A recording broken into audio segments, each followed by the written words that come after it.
સુરતના સાંસદ Mukesh દલાલે municipal commissioner અને જિલ્લા કલેક્ટરને સ્ફોટક પત્ર લખતા રાજકીય ગરમાવો આવ્યો હતો, જ્યારે સાંસદે પત્રમાં આશંકા વ્યક્ત કરતા ખળભળાટ મચી ગયો હતો।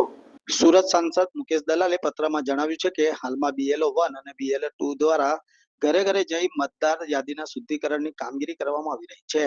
આ પ્રક્રિયાનો મુખ્ય હેતુ એવા લોકોના નામ યાદીમાંથી દૂર કરવાનો છે જે ભારતના નાગરિક નથી અને ગેરકાયદેસર રીતે મતદાર તરીકે નોંધાયેલા છે। પત્રમાં સોશિયલ મીડિયામાં અને મીડિયામાં અહેવાલોનો હવાલો આપીને ગંભીર આક્ષેપો કરવામાં આવ્યા છે। સાંસદે લખ્યું છે કે જ્યારે BLOની ટીમ સુરતના કેટલાક કુખ્યાત ગણાતા વિસ્તારોમાં નોંધણી માટે ગઈ ત્યારે મોટી સંખ્યામાં લોકો ઘરોને તાળા મારીને ગાયબ થઈ ગયા હતા।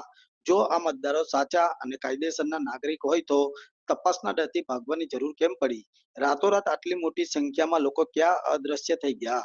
શું તેઓ હવામાં ઓગળી ગયા? શહેરની શાંતિ, સલામતી અને અસ્મિતા માટે જોખમકારક વહીવટી તંત્ર પાસે માંગ કરી છે અને આ ગાયબ થયેલા લોકોને શોધી કાઢવા માટે તમામ શક્તિ લગાડી કોઈ ગુનાહિત પ્રવૃત્તિમાં સંકળાયા છે કે કેમ તેની ઊંડાણપૂર્વક તપાસ કરી તેમની સામે કડક કાયદેસરની કાર્યવાહી થવી જોઈએ।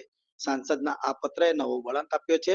હાલમાં આ પત્ર સુરતની જનતા અને રાજકીય વર્તુળો માટે ભારે ચર્ચાનો વિષય બન્યો છે।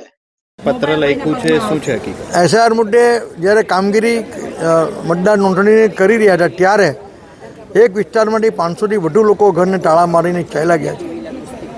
તે બાબત મારા ધ્યાન પર આવતા મેં કલેક્ટરશ્રી અને કમિશનરશ્રી તરફથી તપાસની માંગણી કરી છે કે જો આ લોકો ભારત દેશના નાગરિક હોય તો શા માટે લોકો ઘરને તાળા મારીને ચાલી ગયા છે। આથી તમે તપાસ કરો કે જો આ લોકોનો કોઈ ગુનાહિત ભૂતકાળ હોય તો તે લોકો સામે કાયદેસરની કાર્યવાહી કરવામાં આવે, કેમ કે આ ઘૂસપેઠિયા, આ બાંગ્લાદેશી ઘૂસપેઠિયા સુરત શહેરની, ગુજરાત રાજ્ય, દેશની શાંતિ સલામતી માટે ખૂબ મોટો પડકાર છે એવું મારું સ્પષ્ટ માનવું છે।